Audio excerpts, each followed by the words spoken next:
Live from the National News Studio, Sri Lanka.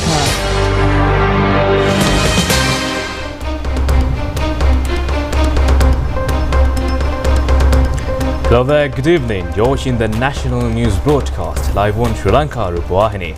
I'm Chaga Gamage. And I'm Kenza Farooq. Let's take a look at your headlines for tonight.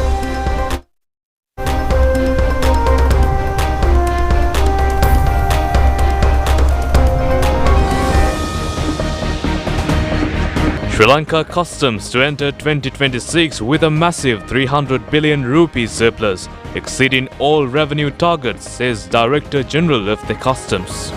President invites all to lead the nation to economic victory with new plans in the new year. Government to increase financial aid for entrepreneurs hit by recent disasters. Nearly 95% of eligible residents in Colombo district received the 25,000 rupee allowance. John Fernando, son of former Minister Johnston Fernando, taken into custody. State Ayurveda Corporation unveils 7 new medicinal products. National television triumphs again at the People's Excellency Awards 2025. Khaleda Zia, the first Prime Minister of Bangladesh, passes away.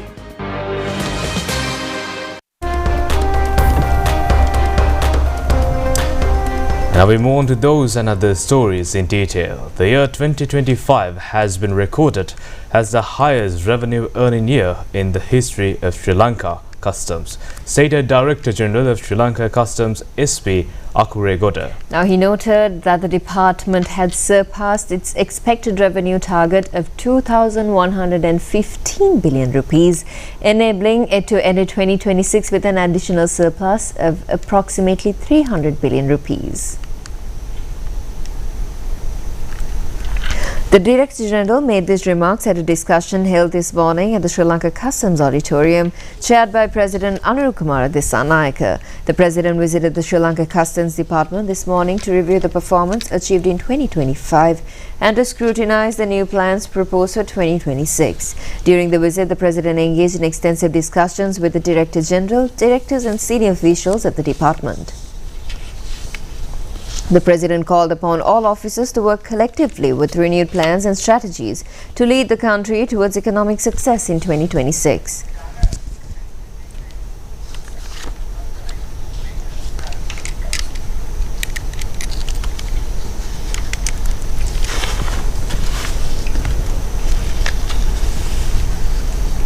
The Inland Revenue Department has succeeded in collecting maximum revenue in 2025, the highest amount recorded in its 93-year history. This represents a surplus of 33 billion rupees over the revenue target for the year, says Commissioner General of Inland Revenue, Rukdevi Fernando.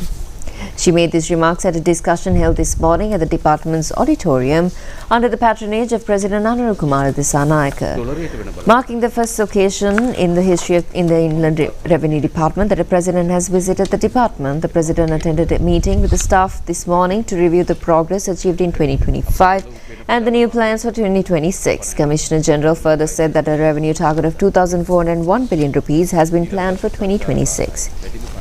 President Anurukumara Dissanayake expressed his appreciation to all officers and staff of the Inland Revenue Department for surpassing the revenue expected by the government and urged everyone to continue working towards a common objective in order to realize the economic transformation required for the country. Emphasizing that no individual is entitled to the privilege of evading taxes, the President stated that the era in which a tax culture prevailed based on personal, familial or political affiliations has come to an end. He further stressed that the law will be enforced without hesitation, irrespective of status, against those who attempt to evade taxes. The President also pointed out that tax collection is neither repression nor coercion, but a legitimate right of the state, adding that necessary changes will be made to laws, regulations, designations and staffing in order to secure this contribution. He further emphasized that the government's objective is to ensure that the benefits of these economic achievements flow to the people of the country. The government is focusing on improving essential public services to enhance the quality of life, undertaking a new transformation of the transport system and providing adequate allocations for the development of the education and health sectors. The President also highlighted the need for a targeted program to properly collect the taxes due to the government by addressing issues such as improving tax literacy, simplifying the tax system and filing staff shortages. We now bring you several views expressed on the economic goals achieved.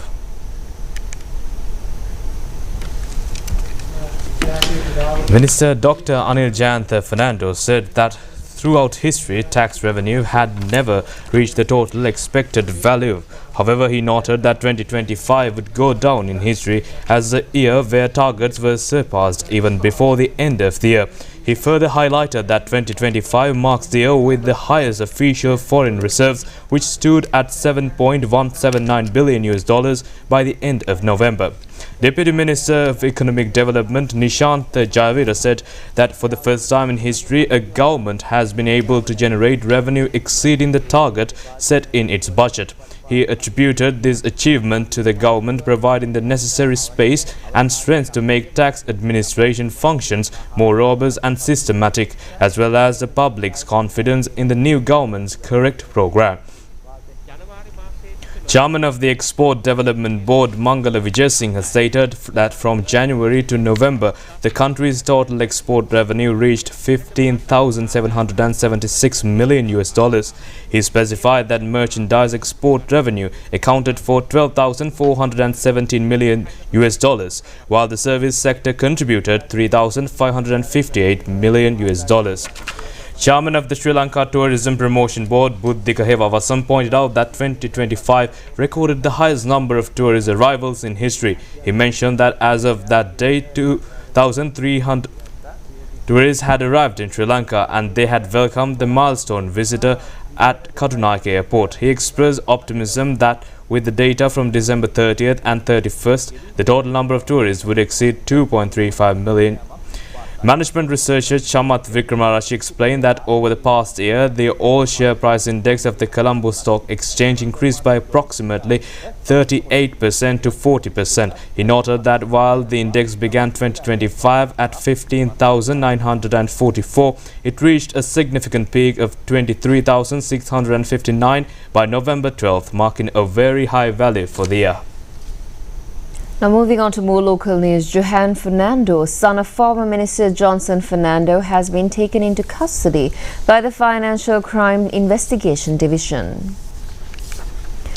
Johan Fernando has been arrested under the charge of misusing several vehicles belonging to Satosa. He was taken into custody at the Ibagamu area and later brought to the Financial Crime Investigation Division in Colombo. Measures have been taken to increase the finance relief given to the affected entrepreneurs. The relief will be given under the Comprehensive Disaster Relief Loan Scheme. Accordingly, Cabinet approval has been given for a proposal to issue loans to the pay back within 3 years. Minister Dr. Nalinda Jayatissa said that the Cabinet has approved a comprehensive loan scheme to support business impacted by recent disasters. The initiative aims to provide working capital through various banking institutions, including the Bank of Ceylon, People's Bank and Regional Development Bank, and other licensed commercial and specialized banks. He said that a 6-month grace period is provided and the total repayment period is set at 3 years for an annual interest rate of 3%. Loan ceilings for micro enterprises up to 250,000 rupees, small scale business up to 1 million rupee and medium and large scale businesses up to 250 million rupees. The minister noted that the government has allocated 5 billion rupees for the disaster relief loan scheme to ensure that businesses of all sizes can recover and maintain their operations. In response to questions regarding the procurement of vehicles, the minister explained the necessity of providing state officials with the tools required for field work. He emphasized that for disaster management and development monitoring to be effective, officials need to proper transportation, computers and building facilities.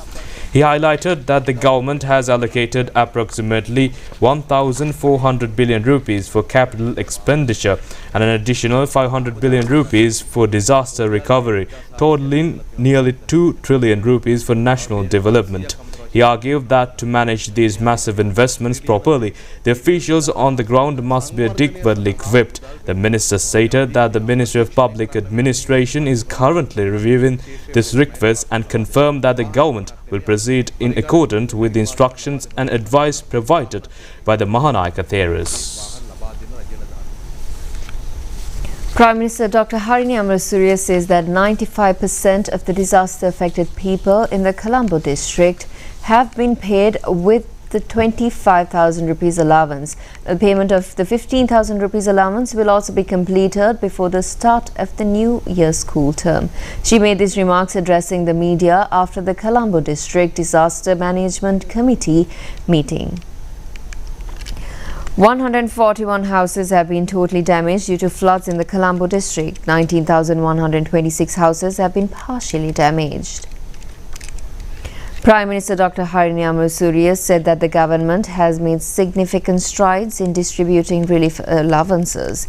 There has been a 94.38 recent progress in distributing 25,000 rupees allowance.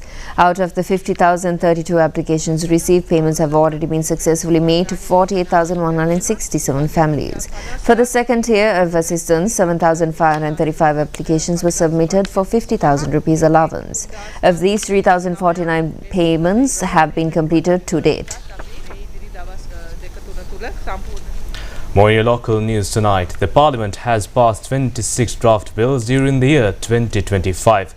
Several very important acts, including Local Authorities Election Special Provision Act, that led to economic and social advancement, are among them. The Parliament Media Division has issued a report on these drafted bills passed by the 10th Parliament in its first session. During the past year, Inland Revenue Amendment Act, Value-Added Tax Amendment Act, Foreign Loans Repeal Act, Criminal Procedure Code Amendment Act, Sri Lanka Electricity Amendment Act, President's Entitlements Repeal Act, and several other significant acts are among them. In addition, National Minimum Wage of Workers Amendment Act, Doping in Sport Amendment Act, Personal Data Protection Amendment Act are also among the significant acts passed in the Parliament this year.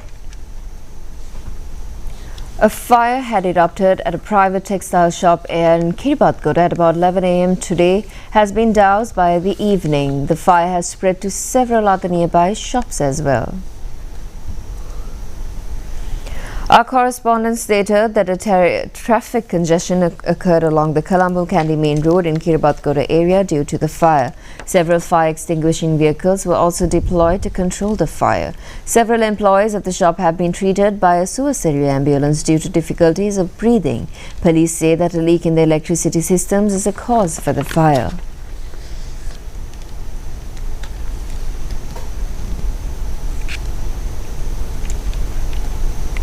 In other news, large crowds gathered today as well to pay last respect to the late veteran singer Kala Suri Lata Walpula.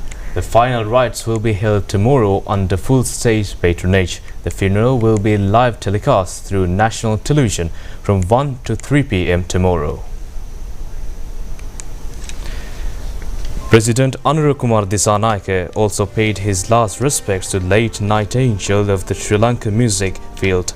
Her remains is to be laid at the Independence Square premises in Colombo from 10 a.m. to 2 p.m. tomorrow for the public to pay their last respect. Following the religious observances to be held at 2 p.m., the remains will be taken to Borella General Cemetery for burial. Large crowds, including artists and many people from various fields, paid their last respects to the late veteran singer today as well. Her remains are now lying at a private funeral parlor in Borella until 10 p.m. today.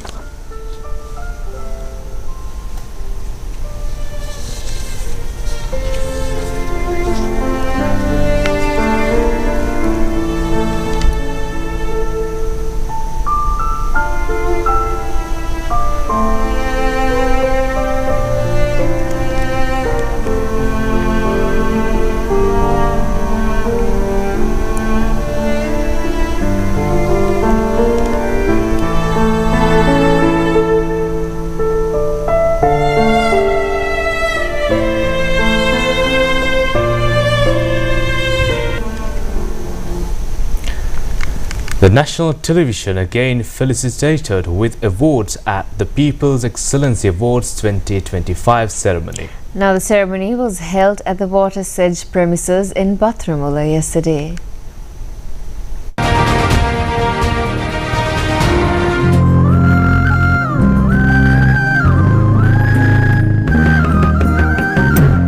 Sri Lanka Rupavahini News was honoured again as the best live news broadcast of the year at the People's Excellency Awards 2025. This prestigious recognition was awarded in appreciation of the collective commitment for accountability in journalism, disseminating accurate and timely information, maintaining consistent viewer trust and introducing a modernized approach to the news presentation. The award was officially accepted by Vimuktika Karyavasam, Director of News and Current Affairs at the Sri Lanka Rupavahini Corporation.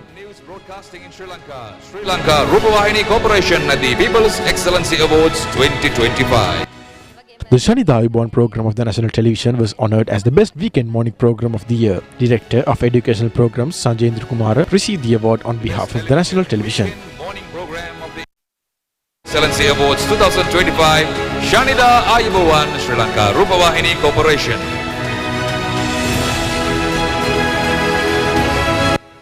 The program Rata won the award for the most significant television documentary of the year. Producer of the program, Virat Dharmadasa, received the relevant award.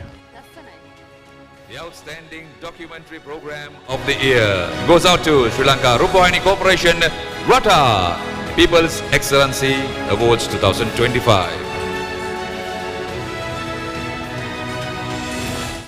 The Nidavela program of the national television was awarded as the best television music program of the year. The best television musical program of the year, Pyum Neelavila, Sri Lanka Rupavahini Corporation, People's Excellency Awards 2025.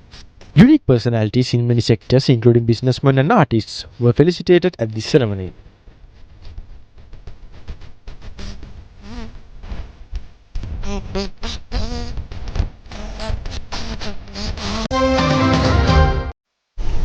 Moving on, 7 new products manufactured by the Sri Lanka Ayurvedic Drugs Corporation were launched today under the patronage of Minister Dr. Nalinda Jayatissa. The new products introduced during this year were launched to the market at the auditorium of the Sri Lanka Ayurvedic Drugs Corporation. Kubja Prasarani Oil, Bala Kuranda Oil, Panchakavalu Chadna, Corporation's Bone Marrow Patua, Pinda Balm, Sandalwood Body Wash and Panchavalkala Shampoo are the new products. Sri Lanka Ayurvedic Drugs Corporation is now manufacturing 194 varieties of drugs and maintaining 450 production units as a pioneer of the Ayurvedic drugs manufacturing sector. In the drugs distributing process of the corporation, state sector plays a leading role. In line with this ceremony, several such institutions were felicitated based on the purchase of drugs made by the state sector during the year 2024. Chairman of the Sri Lanka Ayurvedic Drugs Corporation, Geeta Manisi Karunaratna, and several others were present at the occasion. Now let's pay attention to several cabinet decisions. Cabinet approval was granted to liquidate the Sahasya Investment Company and to manage the expressway network, related lands and other related tasks through a separate operating unit under the Road Development Authority. Activities such as planning, designing, constructing and maintaining national roads and expressways have been assigned to the authority by the Road Development Authority Act. This proposal was reached because transferring the ownership or control of the relevant assets to Sahasya Investment Company may exceed the legal authority given to the Road Development Authority. This proposal was also presented to the Cabinet by President Anurakumar Dissanayake. Cabinet approval was also granted to implement a project to construct teacher quarters in 14 schools associated with estate housing through the relevant provincial councils. The objective of this is to enhance human and physical resources in estate schools and to minimize the teacher shortage. The proposal regarding this was presented to the Cabinet by Prime Minister Dr. Harini Amarasuriya. Steps have been taken to provide a tax concession for dates imported to the country as donations and gifts during Ramadan festival season. The Ramadan festival season is active from 19th February to 21st March 2026. This proposal was presented by Minister Dr. Hinituma Sunil Senavi. Based on the recommendations of the high-level stand-in procurement committee, cabinet approval was granted today to award procurements for purchasing medicines and other medical supplies from the State Pharmaceuticals Manufacturing Corporation and from local manufacturers. This is a proposal by Minister Dr. Nalinda Jayatissa. Dengue.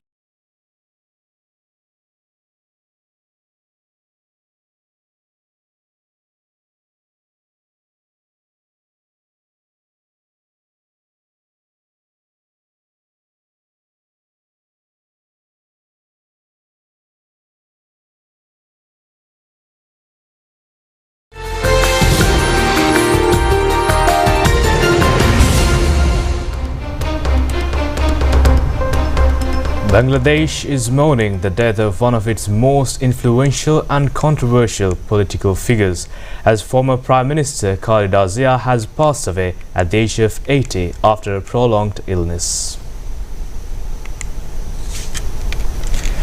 Khaleda Zia, Bangladesh's first female Prime Minister and long-time rival of ousted leader Sheikh Hasina, died early Tuesday morning while receiving treatment in a Dhaka hospital. Doctors had earlier described her condition as extremely critical, saying she was on life support due to poor health linked to her age. Zia rose to national prominence after the assassination of her husband, former President Ziaur Rahman, in 1981. She went on to lead the Bangladesh Nationalist Party and became Prime Minister for the first time in 1991, breaking barriers in a male-dominated political arena. Her political career was marked by fierce rivalry with Hasina, repeated imprisonments and allegations of corruption, which she denied as politically motivated. Supporters gathered outside the hospital as news of her death spread, with her party calling her a beloved leader. Khaleda Zia's passing marks the end of an era in Bangladesh's deeply polarized political history. Now, Chile has been placed on highest alert as fast-spread forest fires tear through parts of the country, tearing the communities amid an intense heat wave. Wildfires have scorched hills in the Las Condes areas of Santiago, sending thick plumes of smoke over the Chilean capital and prompting an urgent response from emergency services.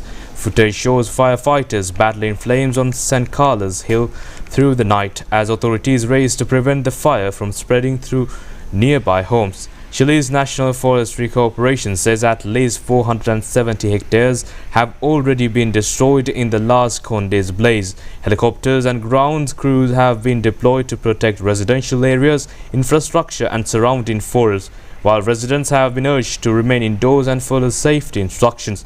The latest fire comes just days after a major blaze in San Pedro de Melipla burned around 2,500 hectares and forced mass evacuations. Officials warn that extreme heat, dry conditions and strong winds are once again fueling Chile's wildfire season, raising fears of further destruction in the days ahead.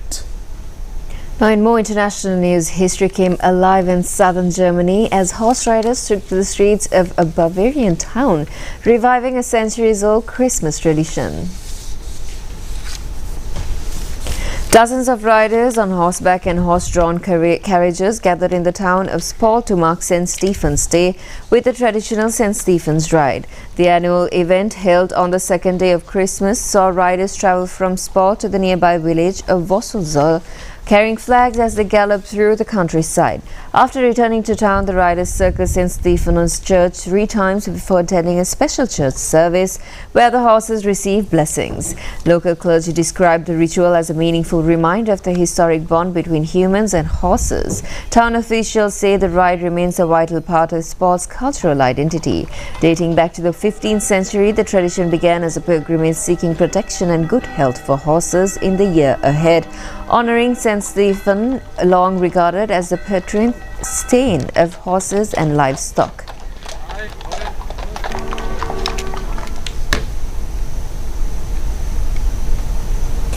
Now, moving on, historic cities in eastern Turkey have been transformed into winter landscapes after heavy snowfall.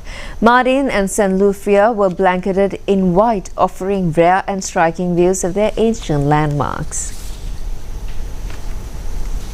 Heavy snowfall has covered parts of Turkey's southeastern Anatolia region, bringing cold weather and scenic views to historic cities. Mardin, one of the country's most important cultural destinations, appeared especially picturesque under a thick layer of snow. Drone footage showed the city's famous stone houses, narrow streets, mosques, churches and madrasas standing out against the white landscape. Well-known landmarks were seen surrounded by snow, creating dramatic winter scenes. Meanwhile, in Sanliurfa, considered one of the ancient cities sacred to the three major monastic religions, snowfall highlighted its historic and spiritual sites. Balkikligog, one of the city's most iconic locations, drew attention as snow settled around its surroundings. Authorities said the snowfall began in the early morning hours and continued to affect the region, while residents and visitors captured the rare winter beauty of these historic cities. Now, color, culture and conservation came together in southern Nepal as Chitwan's much-loved elephant festival made a lively return, drawing crowds and tourists during the holiday season. The 19th Chitwan Elephant and Tourism Festival opened last week in the town of Sauraha, welcoming visitors with a vibrant parade of decorated elephants and performance in traditional attire.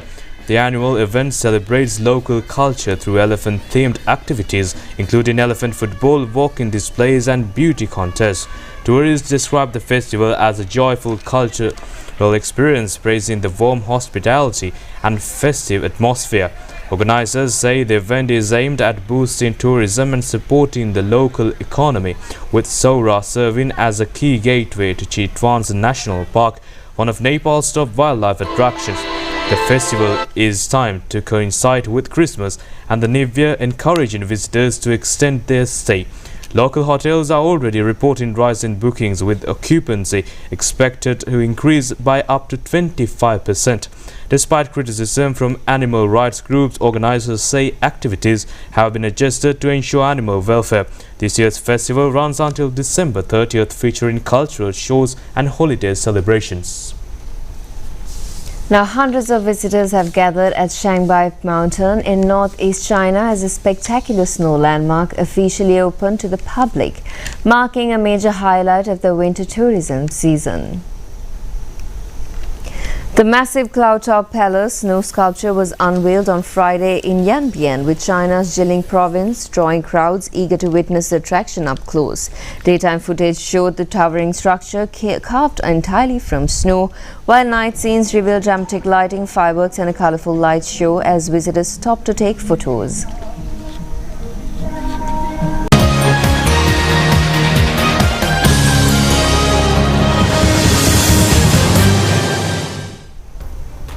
And finally, in your sports news for tonight, Lasith Malinga has been appointed as advisor and the fast bowling coach of the Sri Lanka national cricket team as a short-term appointment.